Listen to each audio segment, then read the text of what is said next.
They'd have neighbors over for food. My grandfather really liked to buy cans of nectar, like not juice, but nectar, and then give those out to people. But regardless, point being, sign me up. Yeah. Remember when we first met John McClane? Argyle picked him up from the plane and took him down the Nakatomi Tower at the Christmas party. And the terrorists were overzealous, but it was sweet when they killed Ellis. And with a little help from Alan. Welcome back to Shat The Movies, the podcast where we ask, were the movies we loved when we were growing up really that good? Have you ever caught yourself thinking, why don't they make movies like they used to? Can you still remember spending your Friday night searching for the perfect movie rental at Blockbuster Video? Do you know what Blockbuster Video is? If you answered yes, then this is the podcast for you. I'm your host, Gene Lyons. Alongside me are my co-hosts, Big D, Dick Ebert. Good evening. And Kerri Gross. Hello. Tonight, we're going to take a look back in time and decide if our favorite films still hold up. Each week, the audience selects from 6 movie choices, and we break out our race car VHS tape rewinder and watch the movie that tallied the highest number of votes. Then the 3 of us provide the audience with the number of wipes each movie would take to get off your respective bums. So find a comfortable spot on your spooky sofa and accompany us for a macabre journey through our vast VHS movie collections. You can download Shat The Movies via iTunes, Google Play, iHeartRadio, TuneIn, Spotify, or wherever fine podcasts are found. Big D, welcome back to the pod. Why, hello. I only missed 1 week. A week without you feels like an eternity. Oh, it's so sweet. In the grave. Thank you. It's very nice. Yeah, I had a chance to listen to Friday the 13th. Very entertaining. I think I texted the King Bee this morning and said, you have redeemed yourself. I thought he was quite engaging, and we haven't received even one piece of hate mail today for King Bee, so it was a good day. How many hate mails did you get from me? None yet. There's still time. Yep. I thought we were taking some real risk there with the King Bee. When he dropped the mongoloid and the titties, I was like, oh no, this is going downhill fast. But, hey, maybe the audience not as sensitive as I am. Yeah, it was nice to hear some intimate stories about the King Bee's past and his romantic interests and shooting animals with slingshots. It was a good podcast. You guys did a great job. Thanks, Big D. I think it's easy to do it with horror movies. There's just so much to talk about. We've been doing them all month, and I think it's actually sped up our pace of recording where we're like excited to do the next one because we just get to watch all the horror movies we normally be watching in October. So we've done Friday the 13th, we've done Halloween, and this week we got another one in store. Yeah, when we decided to do our little October Halloween month, we requested on Twitter that people give us some movies that would be great, so we didn't put it up for a vote. And this was one of them that we got suggested quite a bit. And I think a lot of the movies we've done in the last few weeks haven't been those huge hits. Gleaming the Cube that not everybody watched, but all of these, everyone at some point in their life has seen. And one that keeps coming up is Stephen King. And Stephen King has done tons of movies, some good, some bad. But the one that we decided to do today was the 1989 Pet Sematary. So, the plot. Dr. Lewis Creed, played by Dale Midkiff, moves his family to Maine, where he meets a friendly local named Judd Crandall, played by our favorite big man, Fred Gwynne. After the Creed's cat is accidentally killed, Crandall advises Lewis to bury it in the ground near the old Pet Sematary. The cat returns to life, its personality changed for the worse. When Lewis's son, Gage, played by Miko Hughes, dies tragically, Lewis decides to bury the boy's body in the same ground despite the warnings of Crandall and Lewis's visions of a deceased patient. Pet Sematary grossed $57 million on an $11 million budget and spawned Pet Sematary 2, starring Anthony Edwards, which eked out $17 million in 1992 and was terrible. It was announced in December of last year that a Pet Sematary remake was in the works, with a script by Jeff Bueller and Kevin Kolsch, and with Dennis Widmer on board to direct. The cast includes Jason Clarke playing Lewis Creed, Amy Seimetz as Rachel Creed, John Lithgow as creepy Judd Crandall, and Absa Ahmed as Victor Pascal. Principal photography wrapped earlier this month, and the first trailer debuted last week. Pet Sematary will become the second King remake, following the 2017 summer blockbuster It, which became the highest grossing horror film of all time at over $700 million. So, Kerri, you seem to be a big fan of Stephen King. So where were you, or what are your memories of the Pet Sematary? Well, I was 2 when it came out. So I was the same age as Gage. I I saw it as a child several times. I remember it scaring me. I remember thinking that you could actually bury dead animals and they would come back to life. I'm a huge Stephen King fan. I've read a lot of his novels. The Shining is one of my favorite movies. But as I was watching this, I didn't know for sure how the plot was going to play out. I mean, there's the key things that I knew were going to happen, but I was pleasantly surprised. And I was excited. Of all the movies we've watched for Halloween so far, this one I was most excited about. How about you, Big D? So growing up, I wasn't much of a reader, but Stephen King's writings I did gravitate to over pretty much anything else. So I read things like The Tommyknocker, Needful Things, Thinner, The Stand, I read, but never Pet Sematary. I always saw his movies when they came out. I mean, even the bad ones like Maximum Overdrive, I still kind of like. The Lawnmower Man, things that are cheesy, and today I'd probably go back and cringe. But at the time, if there was Stephen King on the marquee, I was going to go there. But after watching this today, I have to go back and read the book, because I can tell that the source material was there, and maybe not all made it to screen, but I want to give this book a chance and kind of go back in time a bit.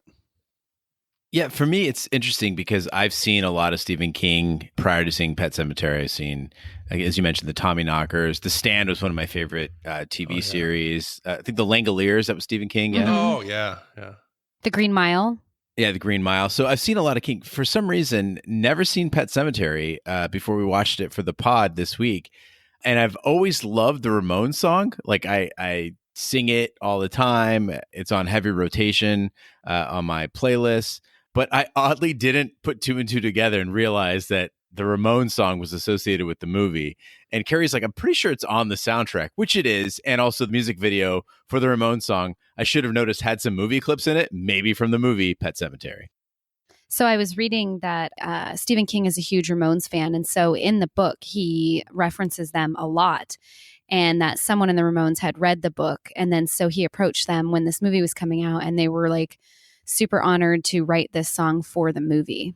So yeah, what actually happened was Stephen King, like you said, is a huge fan, and Mary Lambert, who directed, hadn't done much of anything other than a movie called Siesta, and then she was primarily known for doing music videos by like Mick Jagger and Madonna. She did the Like a Prayer video and Like a Virgin, so she was mostly videos. When she came in, I think she knew what a fan he was of the Ramones and that it was key to the movie. She kind of dropped that she was friends with Joey Ramone. So some people suspect she got the gig simply because the connection that she said, hey, I'll call Joey. We can get these songs. Oh, let's get him to do a song for the movie. That is potentially the most boring movie title of all time. Siesta. Come see Siesta. The work is done, and now we rest. All right, enough about Siesta. Let's get to Pet Sematary. Big D, roll that trailer. What is this place? I brought you here to bury Alan's cat. Daddy, is church all right? Why, Judd? I had my reasons. I dreamed he got hit by a car and you and Mr. Crandall buried him in the pet cemetery. What did we do tonight, Judd? What we did, Lois, was a secret. May the Lord bless you and keep you. Has anyone ever buried a person up there? May the Lord make his face to shine upon you. You're thinking thoughts best not thought of. Daddy's gonna do something really bad. You're thinking of putting him up there. Don't deny the thought hadn't crossed your mind. Come back to me, Gage. Come back to us.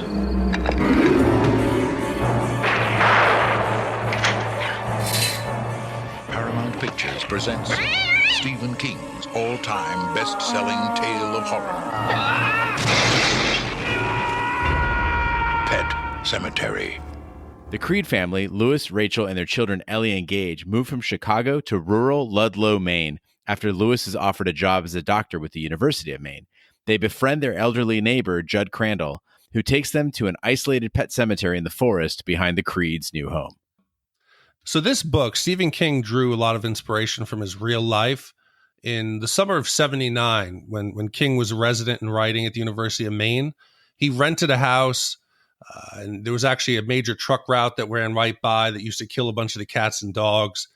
His daughter actually lost her cat, Smucky, to this road, And almost he lost his son in real life when he was able to grab him at the last minute. So this work came out of King's real experiences. And he actually wrote in the book cover that this is his one writing that truly scared him. So a lot of this was a creation of his real world experiences. And I can understand how terrifying that must have been. Do you guys remember when Stephen King was actually crossing a road in Maine and was hit by a van? I remember him being hit by a car, or I mean, I'm not doubting it was a van, but I remember him being hit. I just didn't remember the circumstances behind it. Now, again, piecing these things together, that is a little creepy. But it seems like Maine is just a really bad place to cross the street. What amazed me about the whole thing was, like, looking at Stephen King, master of horror. You imagine him, frantically writing up in the attic somewhere and looking kind of disheveled and stuff. If that guy can keep his kid from being hit by a car, how shitty a parent are you if you can't protect your own family from this road? Like, I'm looking at this road. It's a character unto itself in this movie with these trucks zooming by. And I can't imagine as a parent not being like, this is a huge threat.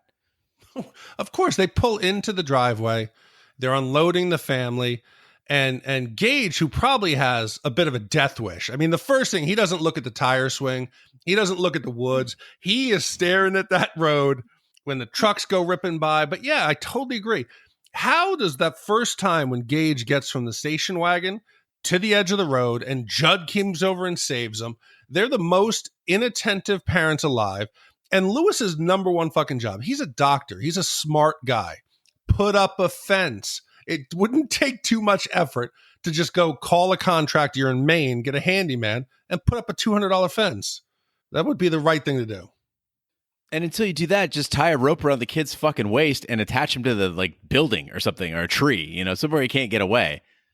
When I was watching this, I was thinking, how the fuck can those trucks be going that fast down that road? Like, you feel like the people of the community would have somehow petitioned, speed signs, or they'd have to divert that kind. Like, this is a rural community and they're just zooming by. I mean, they're going like 80 miles per hour. It's ridiculous.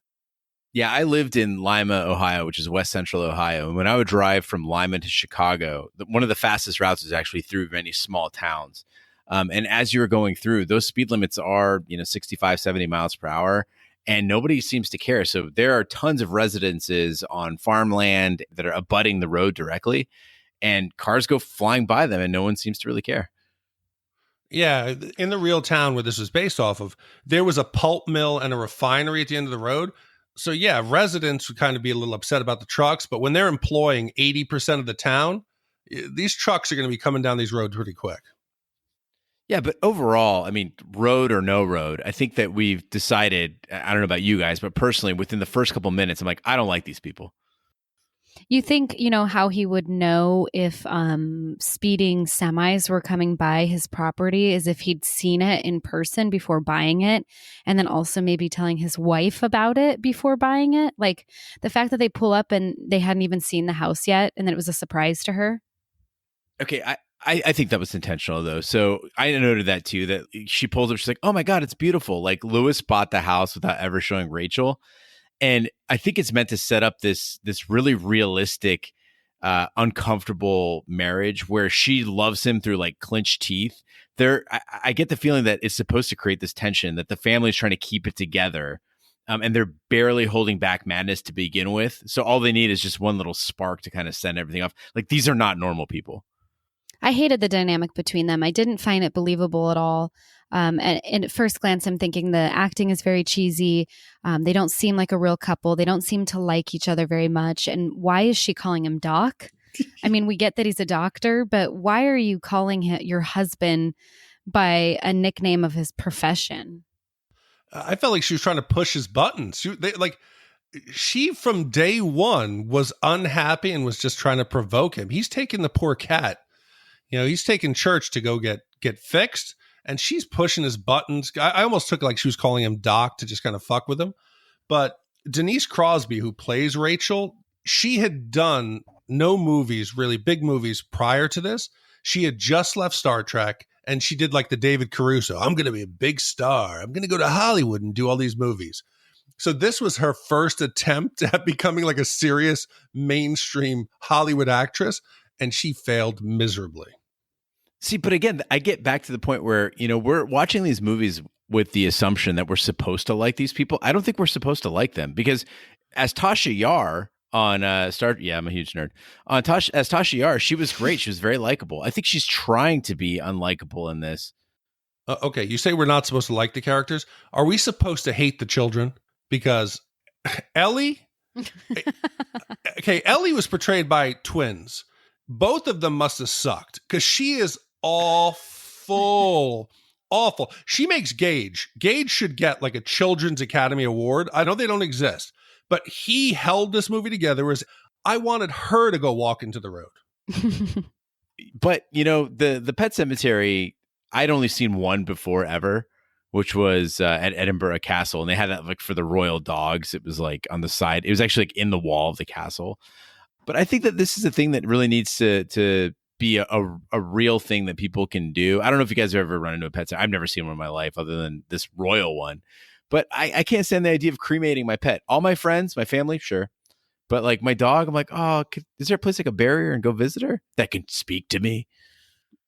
I saw a Pet Sematary when I was hiking in Ireland. I can't remember exactly where it was, but I mean, it dated back into like the 1800s. And I just thought it was such a sweet thing to think that even then people were attached to their animals and burying them. It might be because there's no fire on earth big enough to burn an Irish wolfhound. Like those things are the size of fucking horses. While we're talking about pets, I'd like to take a moment to do a little public service announcement.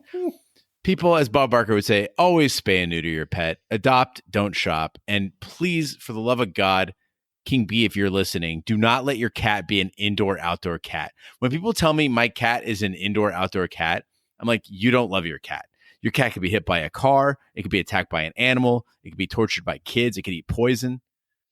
I had an indoor-outdoor cat, Little, my 3-legged cat, who once had 4 legs, and he was super tough. We used to call him Scabs.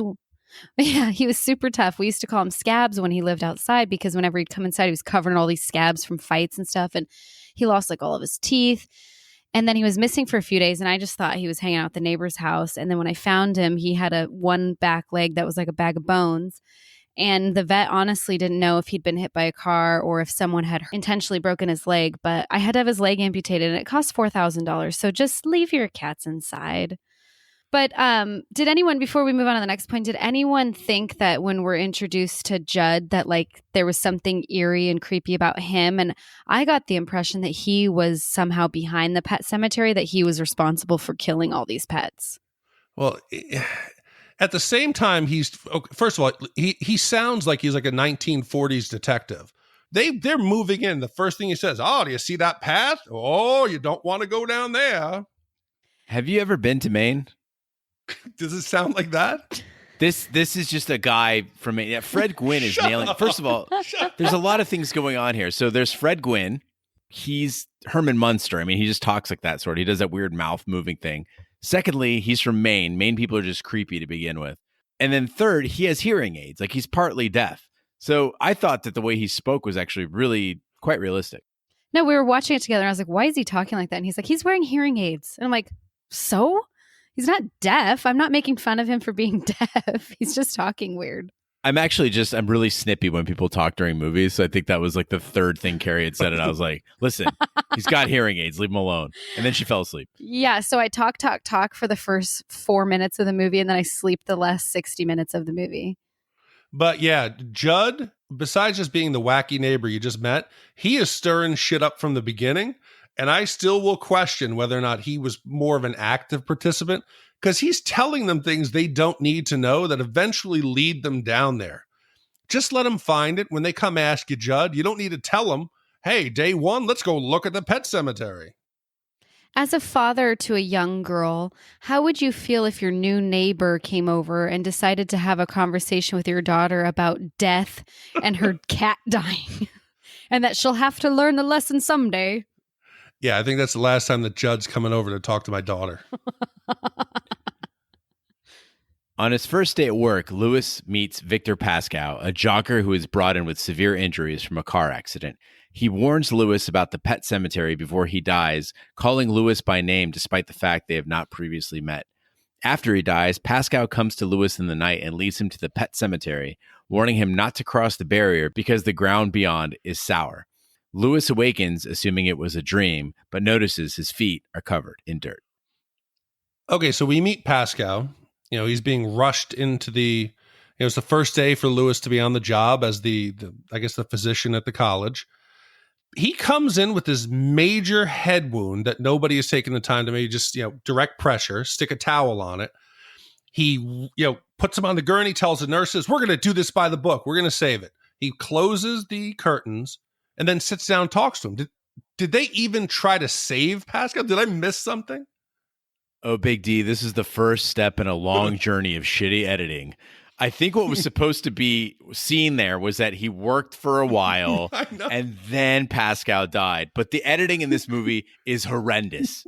Yes. Well, my first, as a medical professional, I'm like, this really dates the movie because this is pre-glove. Like HIV came out in the 80s. So for a lot of my coworkers that have been nurses for 30 years, when they first started nursing, there was no gloves. Like you wore gloves in surgery that were sterile to provide safety for the patient, but you didn't wear gloves as a barrier to protect yourself against a stranger's blood. And so my coworkers like, oh yeah, we wiped butts, we cleaned up blood, and we did not have gloves. And if we did, we were discouraged from using them because the hospital couldn't afford them. So for me to watch this, I'm like, oh, this dates this movie because nobody's wearing gloves. Second, nobody's putting any pressure on this head wound. And I'm like, is the guy even alive? Because my reaction is like, how hard was he hit? His brains are hanging out. He's probably not alive. But it reminded me of this training that this hospital I did one time. So you have to recertify your CPR training every year. And they give you scenarios on when to not perform CPR. And it's like, if you're going to put yourself in risk, like if it's in the middle of the freeway and oncoming traffic, don't attempt to run into oncoming traffic to perform CPR. But 2 bullets down, it's like, don't perform CPR if the patient is decapitated. And I'm in the classroom and I'm looking around like, did they have to put that in fucking writing? Because I'm pretty sure that's a given that if the patient's head is on the other side of the freeway, I'm not going to be able to bring him back to life. But they don't put things in writing that people haven't attempted to do. So, but the important thing here is we're supposed to know that Pascal later on comes back to help Lewis because he cares that Lewis made an effort to save him. You tried to save me, Doc. Show us that. Show him at least doing CPR, putting a Band-Aid on his head. Do something. It makes it look like he just doesn't even touch him. Yeah, maybe what it was somebody making the movie was like, nurses are going to watch this and they're going to pick it apart during their podcast. So we're just going to not show that part. I was under the impression they were just like a college health clinic and that he didn't have the resources to do anything like that. So they were just arranging. Hold on. He's a big time fucking doctor from Chicago. You brought him in for this. I'm pretty sure he could handle this head injury, but he just closes the blinds, sits down and starts talking to poor old Pascal. So here's the thing though. Despite all of that, Pascal was the hook to this movie that got me invested. I got actual goosebumps when Pascal reanimated. The head wound looked amazing the way it was kind of just pumping out blood. And his delivery of that, line about the heart of the man being, more stonier. That was a cryptic message, and it left me puzzling over the mystery of like what's going on here. So again, this is a classic Stephen King. This is what sets, as King B pointed out, being scared versus being startled, right? This is actually creepy stuff. And I was invested in this movie from this point on. I think Pascal is the star of the movie. I thought it was strange that after that entire scene where Pascal is reanimated, that the thing that Lewis was so baffled by was how this person knew his name. And I'm like, forget how he knew your name. Like, was he dead and came back to life? He doesn't address the message or what he's trying to convey to him. He's more confused about how he knows his name. Well, what else do you want him to ask him? How's it going? Are you hurt? All right. Fast forward to Thanksgiving. While the family is gone, Ellie's cat Church is run down on the highway in front of the house. Judd takes Lewis beyond the cemetery where they reach an abandoned Micmac burial ground. Without explanation, Judd instructs Lewis to bury the cat. The next day, Church comes back to life. He stinks, moves sluggishly, and is vicious toward Lewis. Judd explains that he himself revived his beloved pet dog in the Micmac ground as a boy. Okay, we got more evidence here that Judd isn't just the nice, friendly old neighbor. What the fuck's his motivation? Judd, as a kid, knows that Spot, when he died, they buried him, and he came back, wasn't the same, to the point where he had to put him down again. Why would you tell your new neighbor, Lewis, to go bury the cat up there? What's his motivation here? Okay, so my grandparents were by no means lonely. They had 7 kids living by them. Every day of the week, at least one of the kids would go visit them. They didn't know that there was a system. I suspect they probably caught on at some point, like every Monday, it's this daughter. That's weird. But anyway, all these grandchildren around. Still, they were lonely in a sense, and they wanted people from the neighborhood to hang out or whatever. And so I would go to my grandma's, and they'd have neighbors over for food. They'd be giving, my grandfather really liked to buy cans of nectar, like not juice, but nectar, and then give those out to people. But regardless, point being, old Sign people, me up. Yeah. Delicious nectar. But old people do weird shit just to have company. So if you imagine Judd, there's this empty house across the street, and these people move in, and it's a whole family. You got the dad, the mom, the kids. Of course he wants to be around them. He's just lonely and wants to connect. Yeah, but I'm not going to all of a sudden, you're lonely. Hey, let's go shoot heroin. Let's do something that's dangerous. Poor Spot looked like he had been thrown through a wood chipper. That's not something you do. You could sit down and have a beer with him and talk about the weather, whatever else they do in Maine. But it didn't need to be, hey, bring back your cat and he'll be possessed like my poor dog that I was forced to kill, by my own hands again. Yeah, well, he probably just, he's like, if I bring back this guy's dead cat, we're going to be like best buddies, right? But beyond that, I was more curious about the fact that they just glanced over the fact that he's like, and then the second time I had to kill Spot. I'm like, whoa. You're not asking about that, Lewis? You're not curious about how he killed the dog the second time or why? Why? Is this a good idea? But it leads me to this question, because you two are very adamant. I think you both call yourself guardians of your pets, not owners, or if that's you and Roger. But we know that Kerri spent $4,000 to, keep her 3-legged cat alive. That's just one of them. I once had to spend $1,400 to keep my tabby alive because he ate like 3 feet of rope. So my question here is for you two. Would you, if you lost your beloved pet, would you pay a couple $1,000 to get it cloned, or would you try this black magic? If I thought the black magic would work and that Little could come back and be exactly how he is, but if there was the potential of him being a demon or possessed, like, fuck no. And no, I wouldn't have anything cloned. I don't agree with breeding animals. There's hundreds of thousands of kittens waiting to be adopted every day that when Little dies, I will adopt another one. Yeah, I lost my dog, Bruce, pretty tragically a few years back. And as much as I love him, I'm with Kerri on that. I would not pay to clone a dog to come back. There are plenty of dogs in shelters that are just as good and need homes. And so I just take an opportunity to grab another one. I do believe, and let's get a little sappy here, but I do believe that there is a consistent undercurrent with all animals, especially with dogs, that there's a little bit of each in the other. And so I love, adopting a new dog and seeing what personality traits or what commonalities they have with the dog that I had before. Black magic, maybe. If you all want to hear a little tender, optimistic side of me, I don't believe in God or the afterlife or souls or heaven. Side? No. I don't believe in heaven for human beings, but dogs and cats, animals go to heaven. Humans doesn't exist. I honestly thought that's what Pascal was talking about when he said, the heart of the man is stonier. I thought he meant like, don't put people up there. Pets will be okay. And I told Kerri, I go, oh, that's the point of the movie. Any pet that they bury in Pet Sematary is going to be fine, but humans will come back weird. And then fucking church showed up with glowing eyes and all demonic. And I was like, nope, I'm wrong.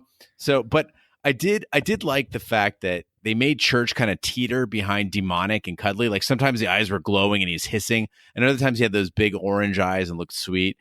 And I thought that his body language, everything, they really did a great job of making a character out of this cat. Although I think that the dead Church did not look like the living Church at all. That was a little odd, rubbery. So if creepy ass Church, he dies in the morning. Judd, again, conveniently finds Church stuck to the road. I'm thinking again, maybe Judd has something to do with it because he looked like he was in pretty good shape. They peel him off the ground and you can hear it like Velcro as they and poor Lewis, who's a doctor, is like, do you think he's okay? No, he's fucking dead, Lewis. What, are you kidding me? And then Judd says something questionable. Judd says, well, let's just go on like a little journey there. It's just on the other side of the deadfall. Other side of the deadfall. That was like a fucking 12-hour montage. That was like a Lord of the Rings fellowship journey. I was just going to say that. I was like, it was like Lord of the Rings. Yeah. Church dies first thing in the morning. It takes them, it looks like maybe 12 hours to get up there. They have to climb the deadfall, go down to some quarry, then climb a mountain, trek some more. By the time that they bury this cat and come home, it's midnight. That's not just the other side of the deadfall. I'm not trusting Judd. I'm glad you brought that up, Big D, because I want everyone to remember that fact of how long it took, so that later in the trial, when we talk about little Gage, just remember this fact: how long it took to bury. Let us not forget that when they finally arrive, there's like a giant fucking pentagram laid out in rocks on what looks like an open landing that's not visible from either of their houses up on the hill that they walk down to. I mean, nobody knew that was there when he was purchasing this house. Listen, it's not more common. When I was a kid, God forbid there was a quarry, we were there. We would be jumping in the water. We would be having a good time. We'd be building forts. No kid has seen this cool ass creepy mountain. And then he says, don't worry, the soil's soft over there. And he has a pickaxe. The second that Judd takes me up to some mountaintop with a pickaxe, I'm questioning what he's doing. First of all, there are no children in Maine. So I just want to point that out. That's why they're not at the quarry. Maine actually banned children in 1836, so they're not allowed there. And that's why Judd's so lonely. Again, this could be a byproduct of editing, though. It could have been that they literally just walked over a thing, and then there was a rock that they went over, a quarry, and then they're on top of it. It could have been a 5-minute walk. This started me wondering how much of the book is getting lost in the script here, trying to cut down this book into an hour and 20-minute film, that I'm sure that in the book we get this huge background of Judd and the family dynamics. And then I believe in the book that there is a character that's like a Native American, I don't know, like what do they call him? Like a medicine man? The rag man? I don't know. He's a shaman. A shaman. And there's the whole story of how the cemetery was, created and founded and all of that. But yeah, you're talking that they boiled down a 560-page book. We're introduced to Missy. She's in and out of the scenes, and then all of a sudden, she's killed herself, and there's a funeral. So glad you brought her up, because she's not even in the book. So Missy hangs herself, and she didn't even make the notes. That's how small her role was. But there was another character. It was Judd's wife, Norma.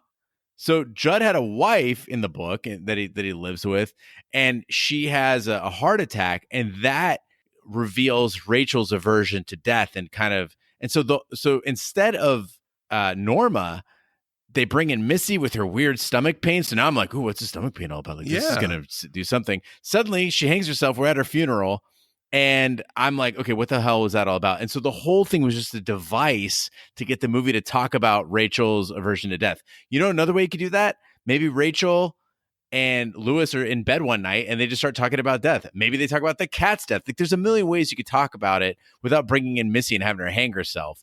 And I want to point out that Ellie, aside from being shitty as an actress, what the hell was she wearing at this funeral? It was like a little Nepalese emperor's costume. Did you guys notice that? She had like a little hat and I don't know. It had she looked like what was it, Lord Zed from Is it Shrek? No, from the Power Rangers. What was it, Lord Zord? Fuck it. I don't know, but did you guys also pick up on this? Now, we know she was a music video director, so maybe the editing she was used to just being kind of rough, quick cuts. But there's a crazy-ass transition here, okay? Missy, in a really dark scene, she climbs up on the table. She puts the noose around her head. That was probably one of the scenes that impacted me the most and was believable. She kicks the table out. She's hanging there. Then there's this really quick smash cut to a 3-second clip of Judd and Lewis up at the burial ground. Then it abruptly cuts back to the funeral of Missy. and the whole family is there, Judd and Lewis. It's like a 4-second clip that somebody just forgot to edit in the movie. Did you guys even notice that? Yeah, it was a weird flash, and I sat around waiting or thinking way too long about what the hell it could mean, and then I just realized, no, they're just really bad at editing in this movie. I think it has to be a mistake because the scene that's there is just like a residual. It's left over and it doesn't make any sense. And that's the only, not the only problem, but the pacing of this movie is just all over the place. So this is how that happened, is one guy was editing the funeral scene Yeah. and then he left a note on the monitor that said, oh, there was no computer back then, right? So he left a note on the splicing room floor or on the wall that said, yeah, finish burial scene. He goes out to lunch. The next guy, the intern, shows up. He does it. He's like, oh, this looks like a burial, puts it in there. And that's how it got in there. Right, because Judd and Lewis took the 12-hour journey up there, buried the cat, 12-hour journey back. Missy kills herself. It makes no sense that they would be back up at the burial ground because they don't go back up that journey. It's just ridiculous. So besides having Missy being this kind of random thrown-in character, now all of a sudden we meet Rachel's sister, Zelda. Yeah, Zelda. First of all, how creepy is Zelda? I think they nailed it with creating this very scary character.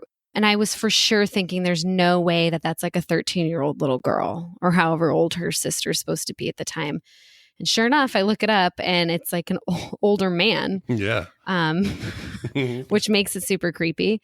I was reading that Stephen King was saying there's no way that they could have conveyed a creepy 13-year-old under the circumstances. So it's played by like a 40-something-year-old anorexic maybe man. But not only that, they give her spinal meningitis, which all my nursing friends that listen to this podcast are going to die laughing because it's something that we joke about a lot, that it's such a Hollywood like layman term because meningitis is actually inflammation or infection of the meninges, which is the membrane surrounding the spinal cord. So you can't have meningitis of the leg or meningitis of the stomach. So there's no reason to specify that it's spinal. But we always hear on TV or in the movies, they say spinal meningitis. And it's not a thing. It is the thing. Meningitis is spinal meningitis. Well, one of the things that struck me as odd about that is I was like, okay, so meningitis is not that uncommon an affliction. And in most times that I've seen, a depiction of a meningitis patient or any sort of like photograph or anything like that, it's not this severe, right? And so I was like, oh, they're really making this disease seem horrifying. It's not a terminal illness. Like, it's treatable. You go to the hospital. I mean, people do die from it who aren't treated. And clearly Zelda's not being treated because she's just laying on a bed and in a bedroom somewhere getting looked after by her 8-year-old sister. So that's the key fact that we should take away from this is that the more I thought about it, the more I realized that this is Rachel's recollection of what that situation was like. And even she's saying that the facts, was I screaming and crying as I left as she was dying, or was I laughing? I don't know. And I think that the way that she saw her sister as, basically a deformed man, and the way she saw this disease of meningitis, it's all her recollection of it. It is the haunting of that event for her. But it really comes down to, again, how horrible the parents were to take this sick child and throw her in a room in the back and hide her away and leave a child to take care of her, which I think the movie addresses pretty well. I think it creates exactly what it's meant to in this moment, is a sense of like eeriness, a little bit of foreshadowing. I don't know if anybody else noticed that at the foot of Zelda's bed was a gray cat that looked just like Church. And we see later in the film that Zelda comes back, spoiler alert, and it's coincided with Church. So, yeah, of all the murders and the deaths and the assaults and the stabbings, watching that child feed that 40-year-old man dressed in drag, that was so creepy. That made me more uncomfortable than any other act of violence in this movie. So creepy.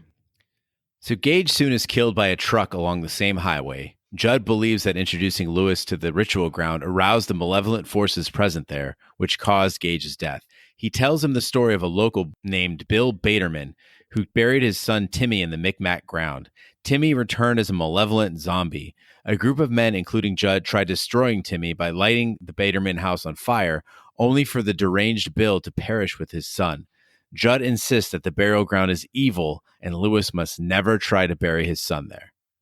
Okay, so Gage getting hit by the semi-truck again, we're shown the negligence of the parents. And we see this very sweet scene of Gage flying this kite. And I'm thinking again, like, this child who's 2.5, 3 years old is an amazing actor, like such a sweet, innocent child. And then, they tease us several times that he's going to be hit by the semi. So we kind of know it's coming. And then here's the scene. And it's absolutely heartbreaking. I mean, I don't have children. I don't think I want children, but I don't want to watch little babies die. And I appreciate that they didn't show him actually being hit by the semi, because I think, one, it could have looked really cheesy and fake if they'd had like a baby doll or a mannequin flying through the air. But the way the absence of the horrific scene is portrayed with the baby shoe just landing on the road and the dad screaming in the sky is really heartbreaking. You see, as a father, I would like to think that scene was more heartbreaking, but it wasn't. It was comical. First of all, it's Maine and it's after Thanksgiving. Who's having a fucking picnic in short sleeves and a shirt? There'd be fucking snow on the ground. But they put that picnic table so far away. And you said Miko, the kid who plays little Gage, is a great actor. He's a fucking great athlete. He's got to be baby Usain Bolt. He went at least 100, 200 feet in like 2 seconds flat. It would have been more believable to me if he'd got his little hand wrapped around the rope and like the kite had dragged him into the street. Because it took, like, the father had to turn around for like 20 seconds and this kid is gone. And that's not even the most egregious part of the scene. He is probably, maybe 30-pound, 2.5, 3-year-old boy. When he gets hit by this 18-wheeler, this semi, somehow the truck jackknives, flips over, sets on fire. Where's the police? Where's the press coverage? This is a white child of a doctor killed in Maine, and there's nothing. What's going on here? I mean, maybe he rolled because he overcorrected, but I thought the same thing. I'm like, how the fuck is the semi upside down? And then all that we see is the shoe. There would be quite a scene. Gene, do you think the press would have been on the scene of this if this was in Lima? Especially considering that, Pascal was killed yes. A few weeks before. You'd be like, there's a string of deaths over here. But yeah, when I was living in Marysville, California, there was a highway where there were often fatal crashes, and they called it Blood Alley. Yeah, really creative. But that was one of the things, is that we would always cover anything that happened there, because it was so, like, you're trying to do a public service to be like, hey, this is a dangerous place. Let's take care of it. But yeah, again, new doctor comes, he's working at the University of Maine. Yeah. His kid gets killed. A truck flips. Oh, you bet your ass. And, I said it again later in the movie when a house catches fire and there's just no response to it at all. Like, nobody gives a shit. No, and there's nothing more 80s. And I don't want to laugh at this little child's death, because there's a scene later on that as a father, it hits me. But there's the no, which immediately cuts to the ultimate 80s video montage of like photographs, Polaroids falling from the air with pictures of the memories. I was expecting some Sarah McLachlan, like I Will Remember You, to start fucking playing. It was so cheesy. And then it immediately goes to the funeral. And I'm sorry, no matter how much tension there is, no matter how much blame there is, I don't know that there would ever be, again, maybe the press would be there and this would happen. Lewis gets into a fight with Irwin and they knock over the fucking casket. This was like something out of like a Wedding Crashers or like an Owen Wilson, Vince Vaughn movie. This was like out of something completely different.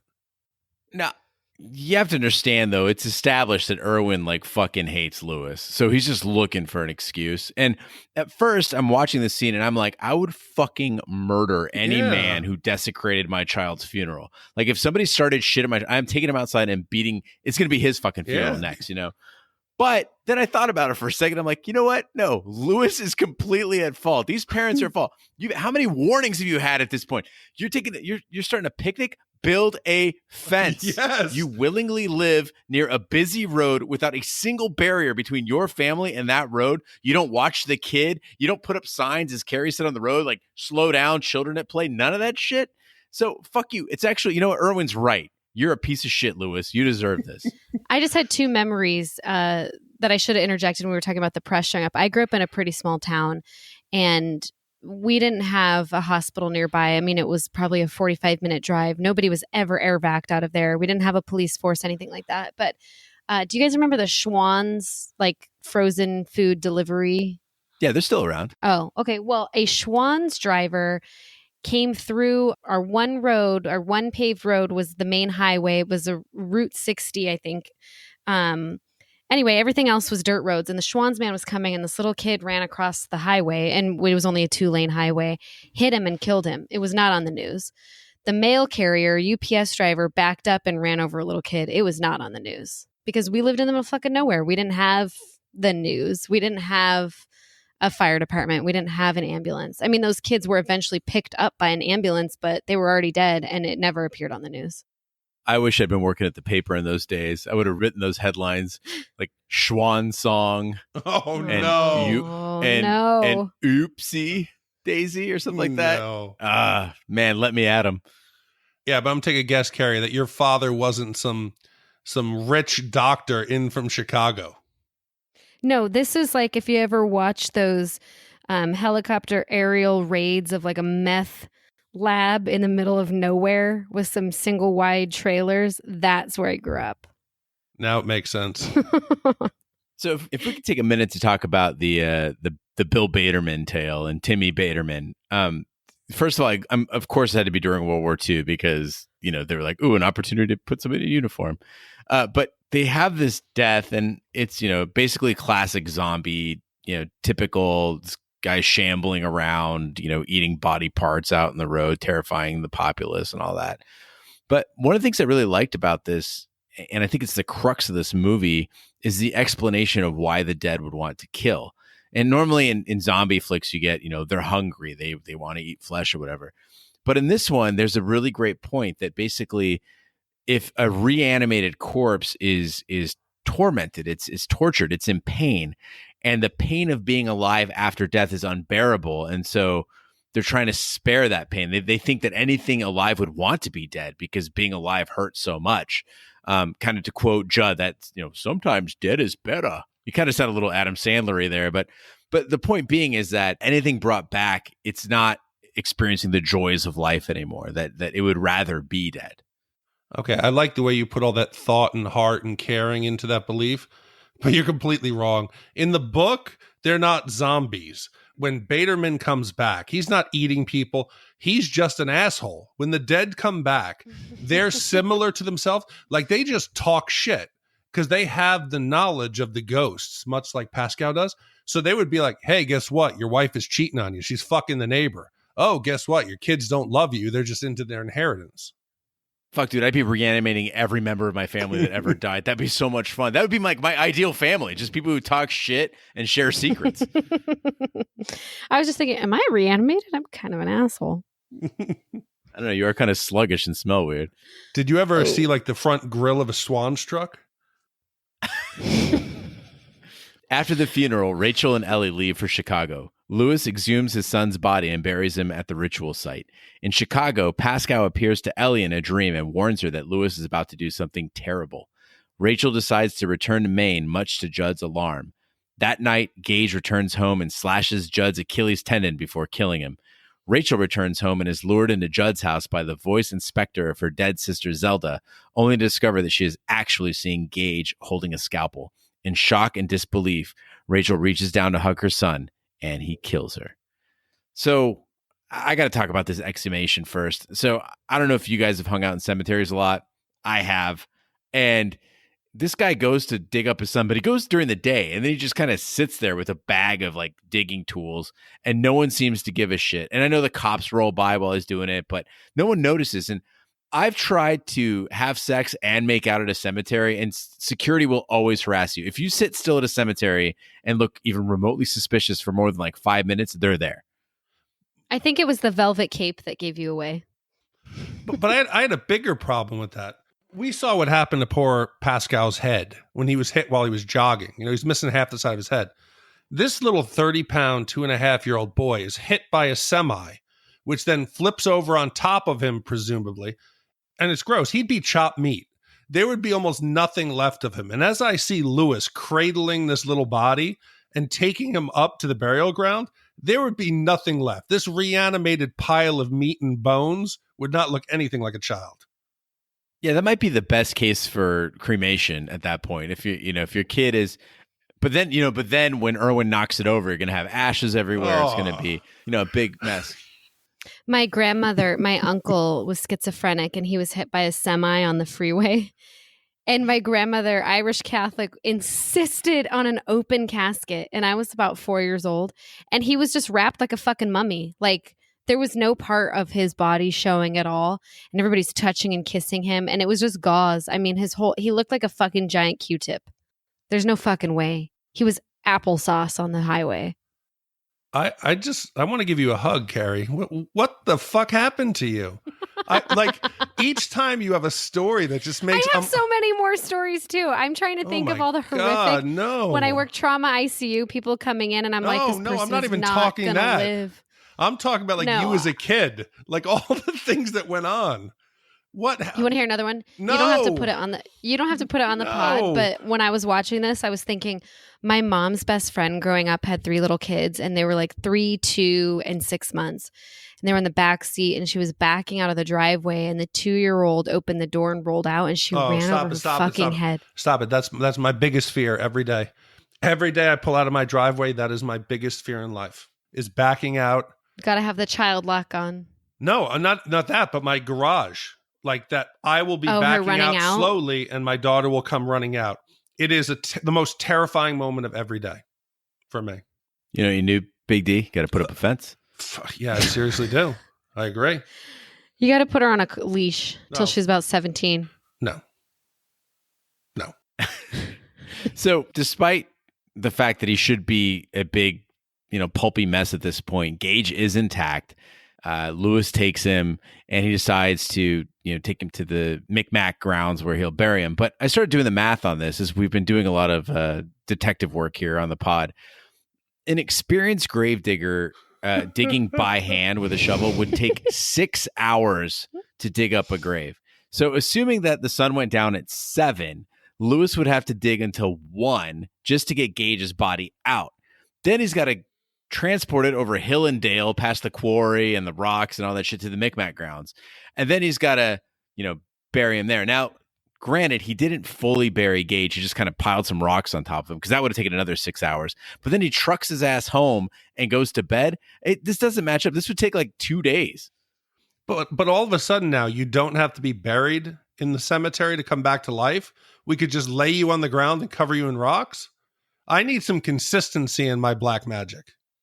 Well, I think they addressed that when he said, to church, like, you had to dig your way out of that? That's awful. He's like, well, shit, my son, he's not going to dig his way out. I'll just put him under a pile of rocks. One of the things that I got out of the behind the scenes that shocked me, in 89, it didn't seem like there was any child protection. The shit they did to this kid, Miko, Gage, blew my fucking mind. That little hand coming out of that pile of rocks was really Gage, Miko. They buried him in these fake boulders and had him stick his hand up through it and wanted him to moan. Then the scene where he bites out Judd's throat, they had to coax the little kid. Oh, it's okay. Don't worry. Fred, your friend, Mr. Nice Fred Gwynne, there's a piece of plastic there. It's okay. So Miko does the scene like you see in the movie where he takes the big rip out of his throat. He sits up. Fred Gwynne then goes, pretending like he really hurt him. This little kid, Miko, ran off set crying, and the parents had to console him. Not only did this kid get traumatized by making the movie, they intentionally fucked with him. He should be psychologically scarred.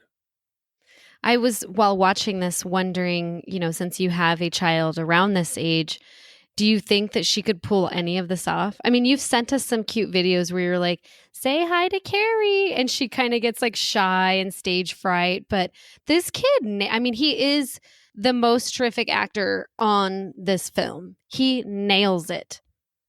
I said in Halloween that kids are unreliable. Hell no, Emma could not do this. The giggling and the let's play hide and seek. I got something for you, mommy. And then he's got the little hat and the cane and he's walking around. This kid is dynamite. if you had had an actor similar to Ellie, this movie would have been a joke.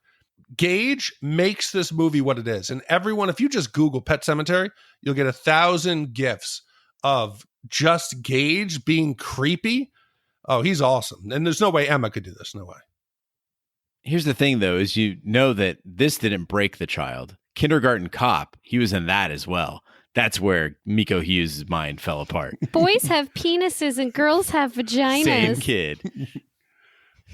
So, but, I'm glad you brought that up, though, Big D, because I felt the peak of the suspense was all the scenes with Gage, and especially when Judd was hunting him.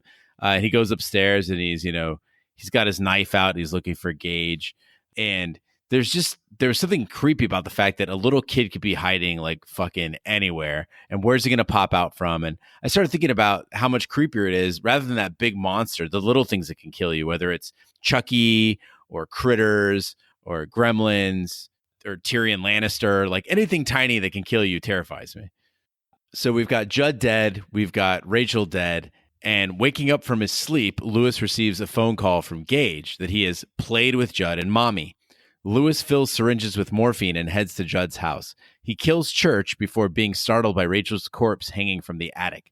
Lewis kills Gage with a morphine injection. He then lights the house on fire, leaving it to burn as he carries Rachel's body from the fire. Lewis believes that because Rachel was not dead as long as Gage was, burying her will work this time. That night, the horribly mutilated Rachel returns to Lewis and the couple embrace. Rachel takes a large knife from the counter, and Lewis screams as the screen cuts to black. So I got to say it. Kerri pointed it out with Alice in Friday the 13th. Lewis is a fucking deep sleeper. Like, he just buried his dead son, didn't wait around to see if he came back, goes home, takes a little nappy nap in the house. Like, you're not expecting what the fuck's going to come next. You're not at all worried.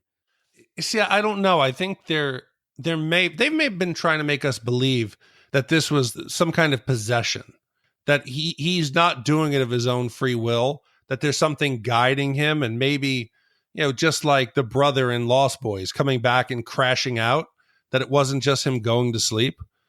But where was PETA on the set? They get Church. He's going to put Church down, and he lures him with a steak. First of all, how did they get a cat to eat a steak? Mine would never do it. But Lewis grabs Church and sticks him violently with the syringe, shoots him up, and then we see the cat. This is a real cat. This is not CGI. This is not an artificial cat. The cat staggers off and collapses. What the fuck? What was PETA doing in 89? I also want to know why Lewis didn't just use cat food. Like, you have a cat. Why are you getting where'd you get the steak, dude? It's a carnivore cat right now. But that fucking cat, did you see him stagger? And you can see him breathing. This is a real cat. Yeah, I looked it up because I was concerned. I felt a lot of sympathy for him, and it made me sad. And I'm like, I know that they didn't actually stab him with the needle, like the actor didn't. I read that it was a fake needle, but then it was like, oh no, a veterinarian was on site and then they medically sedated him. So that scene where his face like plops into the grass, and he's just slowly breathing. I'm like, oh, so do we do that for human actors too? That we need to go into a fucking coma? Do we put them in a medically induced coma? Well, unfortunately, human actors, you can say, hey, act. The cat's not going to fucking do that. But this led to one of my favorite scenes. It was a very Army of Darkness, very like Ash sort of thing, where when Crazy Lewis shows up, like, it is on. Like, he walks right up to Church, no hesitation, needle up the ass. And then that quote, he's like, go on, lie down, play dead, be dead. I'm like, fuck yeah, Lewis, it's fucking on. And then he ruins it immediately when he's fighting Gage. They just give him a doll to fight. I'm like, this is terrible. You've ruined so much credit you built with me.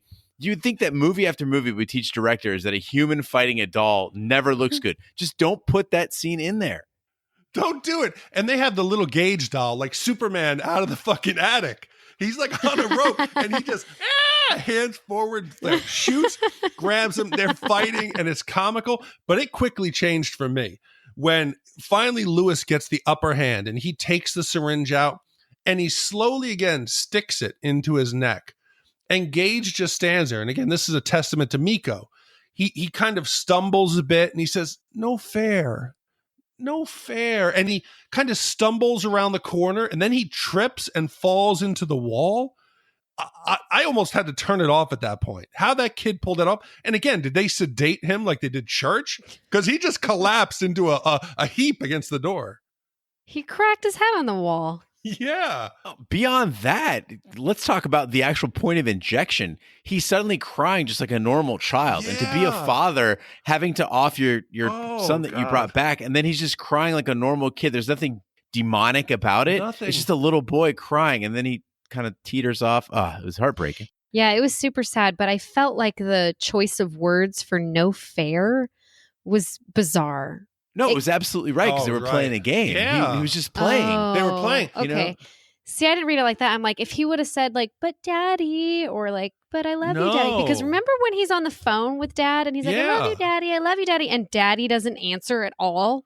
He talks to his daughter. He shows attention to his daughter. But I'm like, daddy doesn't love him at all. If he had just said something like that, I would have felt, But like this as a father, I would have thought for a split second, holy shit, is Gage in there? Was this 80% Gage and I just killed my son? Well, just bury him again.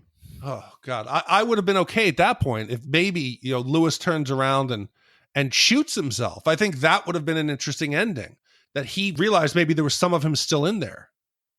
You want to talk interesting endings? I thought, when he picks up his wife's body and burns the house, he's going to walk out in the street. He's going to be distracted by Pascal's ghost. I thought for sure a truck is going to hit him while he's carrying his wife. And God, wouldn't that have been an amazing ending? If just a truck hits him, you hear the bam, bam, and then everything goes dark. The Ramones.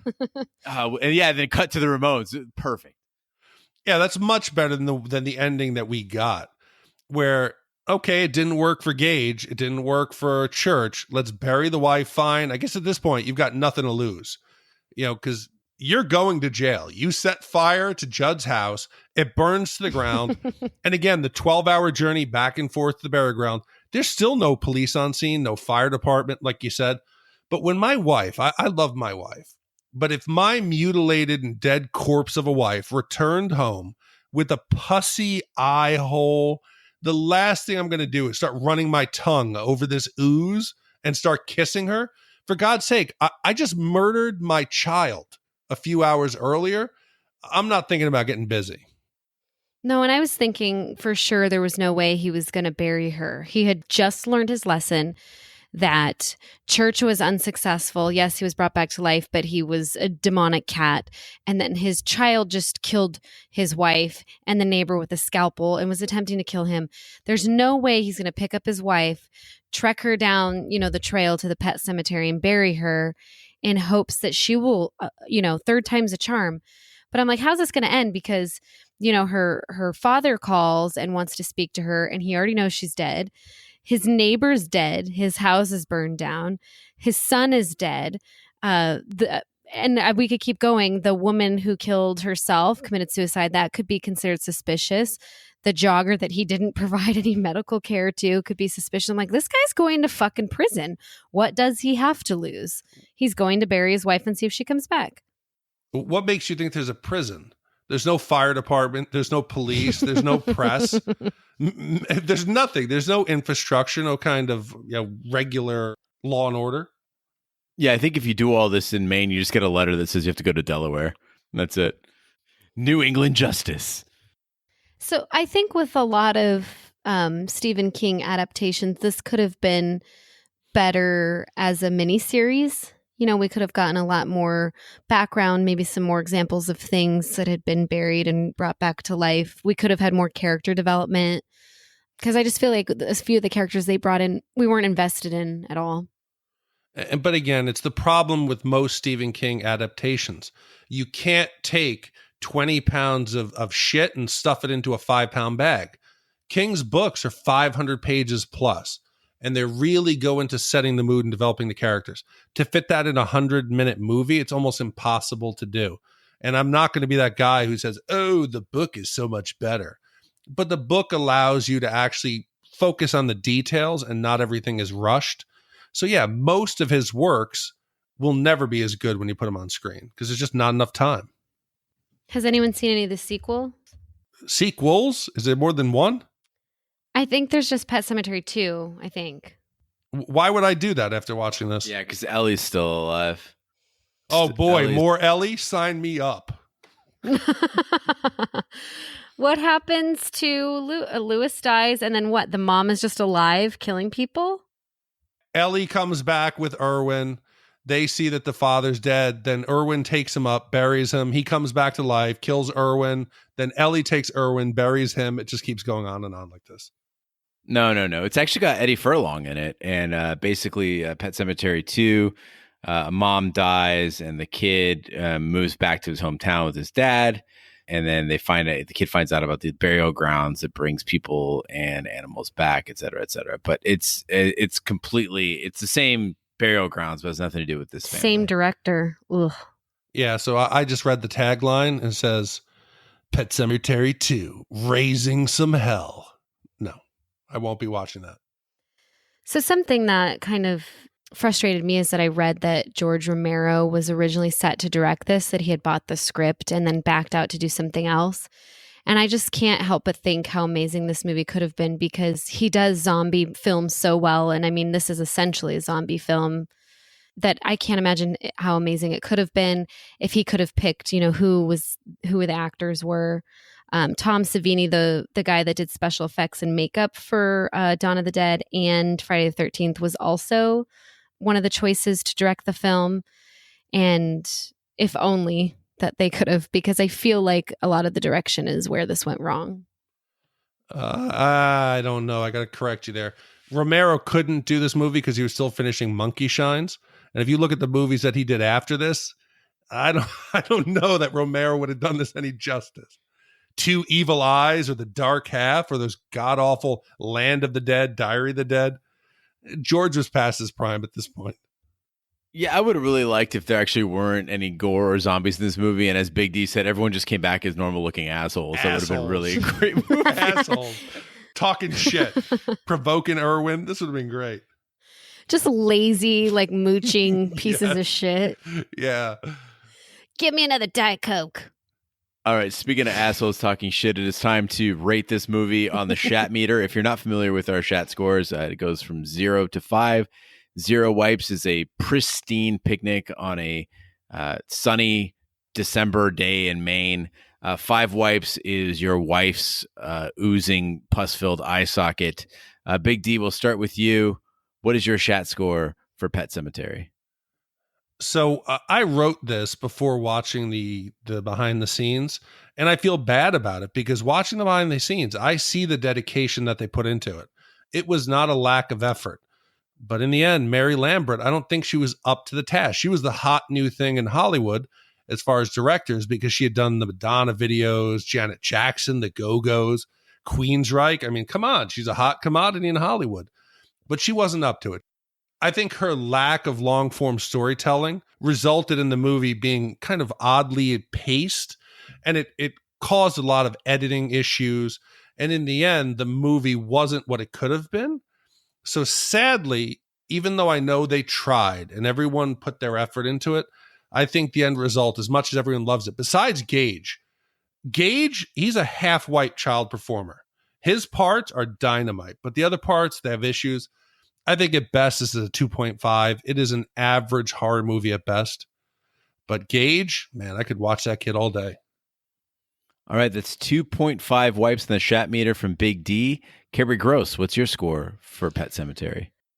I have to agree with Big D as far as editing goes. I feel like a lot of clips seemed like they were abruptly cut and pasted together to make a storyline that didn't flow.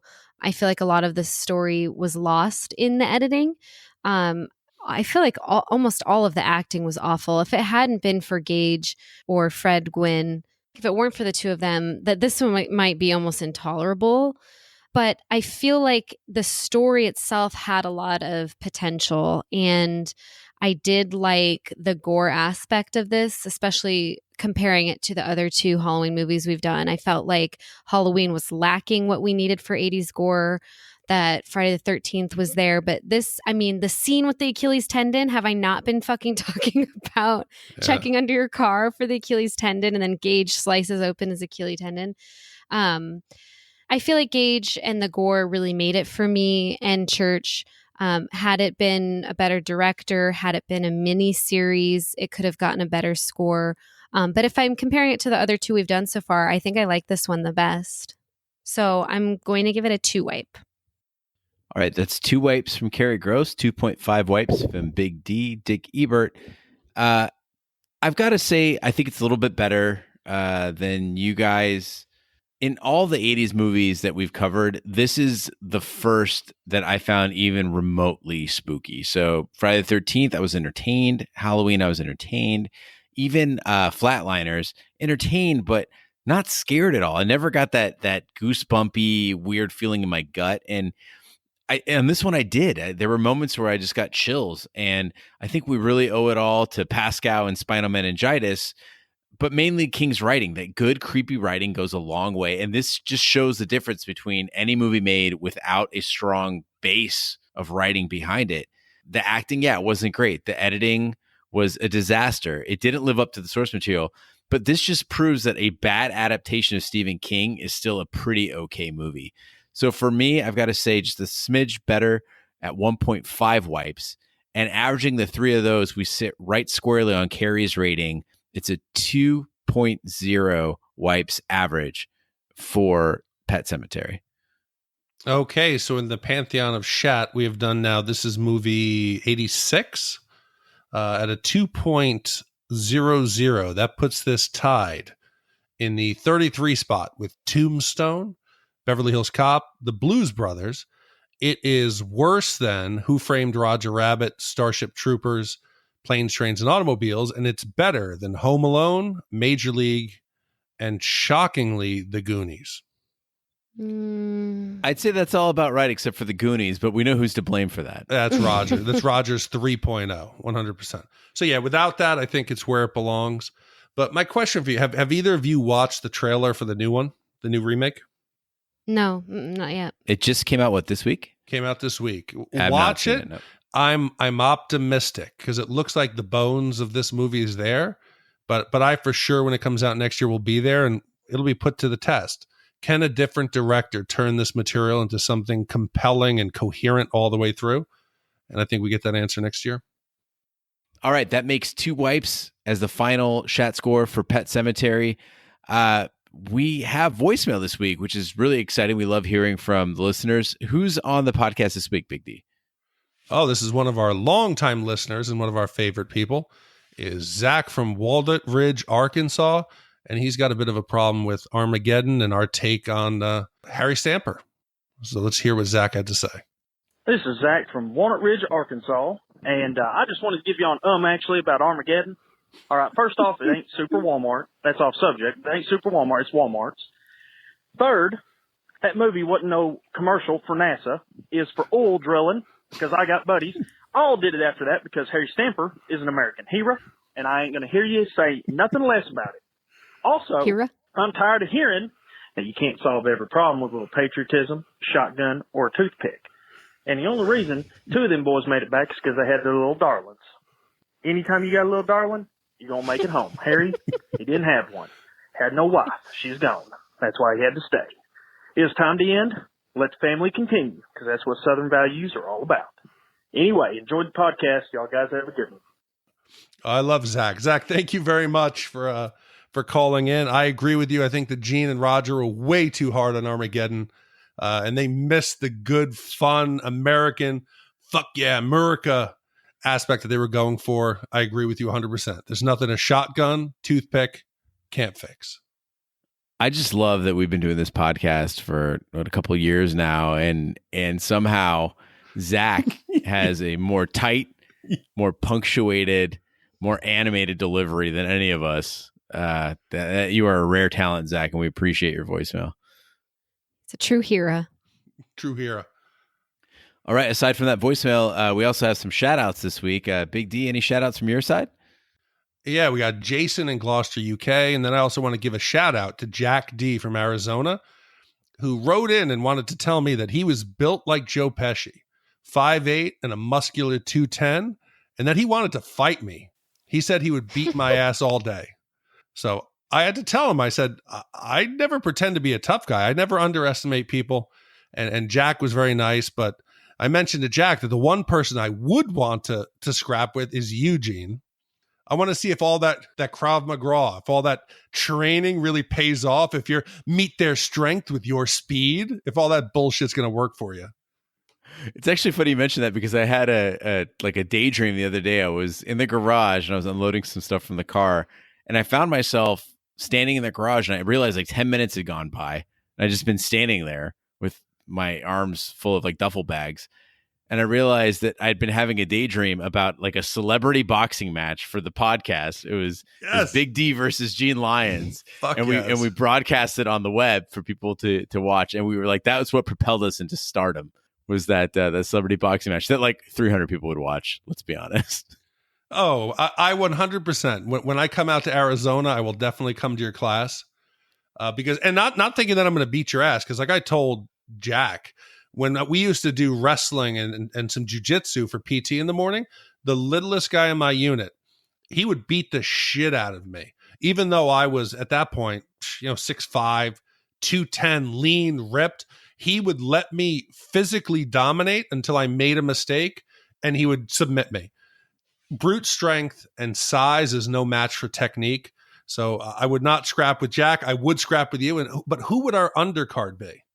Would it be Kerri Gross against Roger Roper in those big boxing gloves? Yes, exactly. Or the sumo suits? The Hulk hands. So interestingly enough, so first of all, I'm not that small a guy. I'm 6'1", 205, so I'm not like a little dude.